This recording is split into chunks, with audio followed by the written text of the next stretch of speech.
Good morning সবাইকে। Hello friend, তোমরা সবাই কেমন আছো? আশা করছি তোমরা সবাই ভালো আছো, আর আমিও খুব খুব খুব ভালো আছি। আজকে ঘুরতে যাবো, সেটাই তোমাদের সঙ্গে শেয়ার করবো। ঘুরতে যেয়ে কী কী করি, চলো রেডি হয়ে নিই। বাবু, একবার আসো, একবার আসো।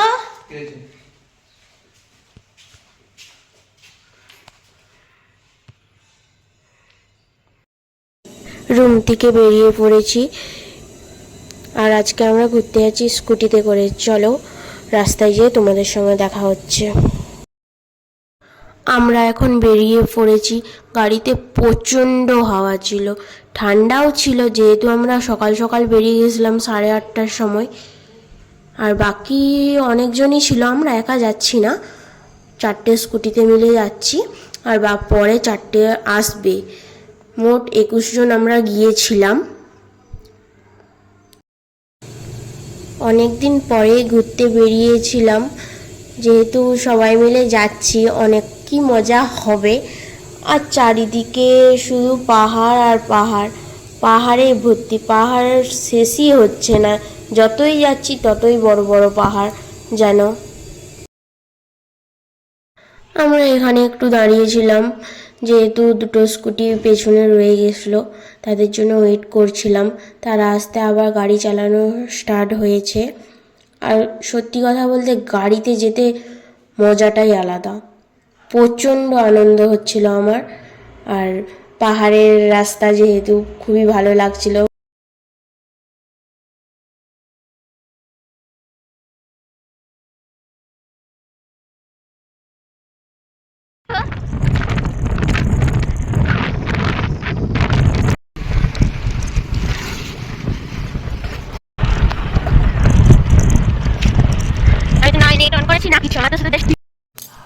আমরা পাহাড় থেকে, যেহেতু পাহাড়ের উপরে ছিলাম, এবার পাহাড় থেকে নিচের দিকে যাচ্ছি।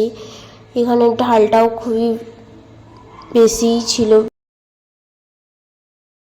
কিছুটা যাওয়ার পর দেখি এখানে কত আম পড়ে আছে, দিয়ে আমি আর সেই দিদিটা মিলে আম কুড়িয়েছি অনেকগুলোই। কিন্তু কি বলতো, কারেন্টের তার দেওয়া আছে, আমার বর বারবার করে বারণ করছে যেও না যেও না, কিন্তু ওখানে না একটা গেট খোলা ছিল, একটা প্লাস্টিকের এক ভর্তি আম কুড়িয়েছিলাম, প্রচণ্ড আম দিয়ে আবার যেতে শুরু করলাম, কারণ এখনও যেতে দেরি আছে। যেহেতু যেতে দেরি হতো না, বাট আমরা রাস্তা ভুল করেছিলাম 15 কিলোমিটারের মতন, সেখান থেকে আবার রিটার্ন এসে আবার যাচ্ছি, নাহলে অনেকটা আগেই পৌঁছে যেতাম।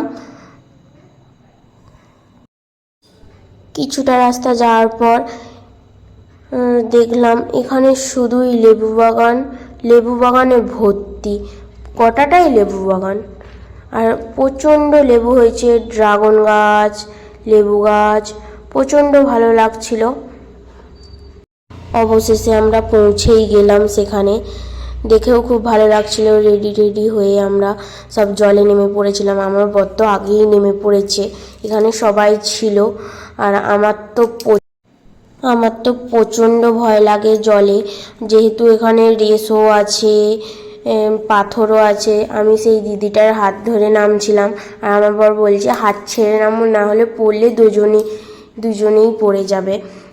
দিয়ে কিছুটা যাওয়ার পর একটা পাথরে অনেক কষ্টে যেয়ে দাঁড়ালাম, দাঁড়িয়ে কিছুটা বসলাম, দুজনে মিলে একটু পা দুলালাম, সব কিছুই করলাম, ভালোই লাগলো।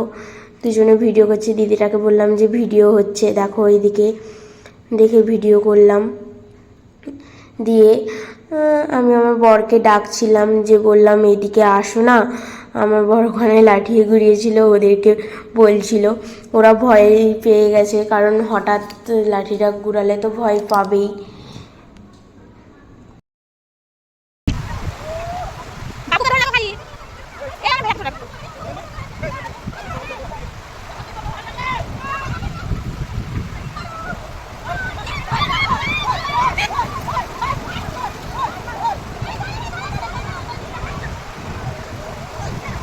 ঠিক আছে চলবে চলবে চলবে, আরে পালিয়ে যাও।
এখানে আমি বললাম যে আমার শরীরটা ভালো নেই, আর জল দিও না, কারণ প্রচণ্ড শরীরটা খারাপ ছিল। আর যেহেতু এখানে টানাটানি করে গেঞ্জি ছিঁড়া হচ্ছিল, আর আমার বরের গেঞ্জিটাও ছিঁড়ে দিয়েছে, ওই জন্য বর বলছে পুরনো গেঞ্জিটা পরে এলেই ভালো হতো। আমি বললাম আমি তো তোমাকে বললাম, তুমিই তো বললে কাচলে তবে পরবো, না হলে পরবো না। আর আমরা একটু অন্য সাইডের দিকে যেয়ে এখানে মাছ দেখতে পেয়েছিলাম, খুব সুন্দর লাগছে। দুটো মাছ একটুখানি জায়গার মধ্যে আছে, ভালোই লাগছে ঘুরছে। দিয়ে আমাদের স্নান টান হয়ে আমরা উঠে গিয়েছিলাম, দিয়ে রেডি হয়ে বাড়ি যাওয়ার পথে গেলাম। দিয়ে টাটা বাই বাই সবাইকে। বাড়িতে যেয়ে আবার নিমন্ত্রণ বাড়ি আছে, নিমন্ত্রণ বাড়িতেই যাব, কারণ জামাই ষষ্ঠীতে বাড়ি যেতে পারিনি, তারাই খাওয়াবে জামাই ষষ্ঠী।